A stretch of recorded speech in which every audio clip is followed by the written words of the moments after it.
చేశారు. ఈ రోజున్న పరిస్థితులు ఏమిటి, మన దేశం ముందుకెళ్తోందా వెనక్కి వెళ్తోందా, ఇవన్నీ కూడా చర్చించుకుని ఈ దేశాన్ని ముందుకు తీసుకెళ్లాల్సిన బాధ్యత ప్రతి పౌరుల మీద ఉంది. భారతదేశం అందరికీ తెలుసు, స్వతంత్రం వచ్చాక ఒక ప్రజాస్వామ్య దేశంగా, అలాగే ఒక గణతంత్ర రాజ్యాంగాన్ని కూడా మనం రూపొందించుకున్నాం. భారతదేశం ఒక డెమోక్రటిక్ సోషలిస్ట్ రిపబ్లిక్గా కొనసాగాలనేది భారతీయుల ఆకాంక్ష. గత కొద్ది సంవత్సరాలు బట్టి పరిణామాలు చూస్తుంటే దేశంలో ప్రజాస్వామ్యమైన తీవ్రమైన ప్రమాదంలో ఉన్నది. భారతదేశం యొక్క పౌరులందరి యొక్క కర్తవ్యం ఈరోజు భారతదేశంలో ప్రజాస్వామ్యాన్ని పరిరక్షించుకోవాల్సిన బాధ్యత. ప్రధానంగా అభ్యుదయ భావాలు కలిగిన, కమ్యూనిస్టు భావాలు కలిగిన మనం గత కొన్ని సంవత్సరాలుగా ఈ దేశంలో ప్రజాస్వామ్య పరిరక్షణ కోసం, పౌరుల ప్రాథమిక హక్కుల కోసం కార్మిక వర్గం పెద్ద ఎత్తున కోట్లాది మంది కార్మికులు అనేక సందర్భాల్లో ప్రజల హక్కుల కోసం పోరాటాలు జరుపుతున్నారు.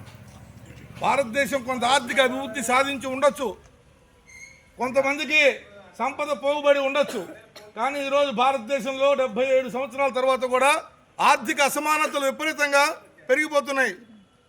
బలహీన వర్గాల మీద దాడులు జరుగుతున్నాయి, మైనారిటీల మీద దాడులు జరుగుతున్నాయి, స్త్రీలకు రక్షణ లేకుండా పోయింది. నిన్నగాక మొన్న చూసాం మనం, కలకత్తా నగరంలో ఒక మెడికల్ కాలేజీలో ఒక డాక్టర్ మీద దారుణంగా అత్యాచారం చేసి హత్యకోయబడింది.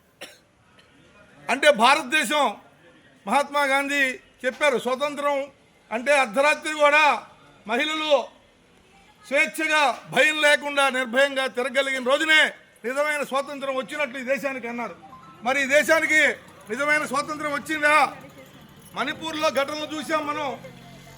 ఈ సంవత్సరంలోనే మహిళల్ని నగ్నంగా ఊరేగించి అత్యాచారం చేసి చంపిన పరిస్థితి ఉన్నది. అంటే ఈ దేశం ఆర్థికంగా అభివృద్ధి చెందటమైనా, ఈ దేశం సాంస్కృతికంగా, ఈ దేశం సంస్కారపరంగా అభివృద్ధి చెందుతుందా లేదా?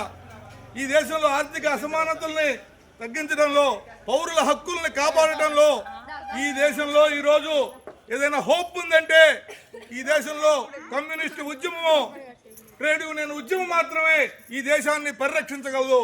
కాబట్టి భవిష్యత్తులో కార్మిక వర్గ హక్కులు కాపాడబడాలన్నా, ప్రజాస్వామ్య హక్కులు కాపాడబడాలన్నా, మహిళలకు రక్షణ కల్పించాలన్నా దేశంలో కార్మిక వర్గ నాయకత్వానే ప్రభుత్వం ఏర్పడినప్పుడే భారతదేశంలో నిజమైన ప్రజాస్వామ్య వ్యవస్థ ఏర్పడుతుంది. భారతదేశంలో ప్రజాస్వామ్యాన్ని రక్షించాలంటే దేశంలో కార్మికులందరూ ఐక్యతతో ముందుకు నడిచిన రోజునే సాధ్యపడుతుంది. ఈ దేశంలో అనేక కార్మిక ఉద్యమాలు జరుగుతున్నాయి. మరింత కార్మికోద్యమ ఐక్యత పెరిగి నిరంకుశ విధానాలకు వ్యతిరేకంగా, ఈరోజు దేశంలో జరుగుతున్న నిరంకుశ పాలనకు వ్యతిరేకంగా, ఆర్థిక అసమానతలకు వ్యతిరేకంగా, అన్యాయాలకు వ్యతిరేకంగా, దోపిడీకి వ్యతిరేకంగా పోరాడవలసిన బాధ్యత, అందుకు నాయకత్వం వహించిన కర్తవ్యం ఈ దేశంలో కార్మిక వర్గం, కమ్యూనిస్టులు మాత్రమే ఉన్నది, మరింత ఉన్నది. ఆ యొక్క ప్రజలు కూడా ఈరోజు చూస్తున్నారు, ఎదురు చూస్తున్నారు. ఈ దేశానికి రక్షణ 77 సంవత్సరాలుగా ఈ దేశం ఈ విధంగా ఉందంటే ఈ దేశంలో కమ్యూనిస్టు ఉద్యమం, కార్మికోద్యమం వల్ల మాత్రమే ఈ దేశం ఐక్యంగా నిలబడింది. ఈ దేశం మరింత విచ్ఛిన్నం కాకుండా ఉండాలంటే భవిష్యత్తులో మరింత ఈ ఉద్యమాన్ని ముందుకు తీసుకెళ్లడంలో స్వతంత్ర దినోత్సవం సందర్భంగా మనందరం పునరంకితం అవ్వాలి. ఈ దేశ సమైక్యత, సమగ్రతలను కాపాడటంలో, ప్రజాస్వామ్యాన్ని కాపాడటంలో ముందు భాగాన, అగ్రభాగాన కార్మిక వర్గంగా, సిఐటియుగా, మహిళా సంఘాలుగా ముందుండి పోరాడాలని ఈరోజు స్వతంత్ర దినోత్సవం సందర్భంగా ప్రతిజ్ఞ తీసుకోవాలని కోరుకుంటూ ఈ కార్యక్రమాన్ని జయప్రదం చేసిన మీ అందరికీ విప్లవాభినందనలు తెలియజేస్తూ జై హింద్.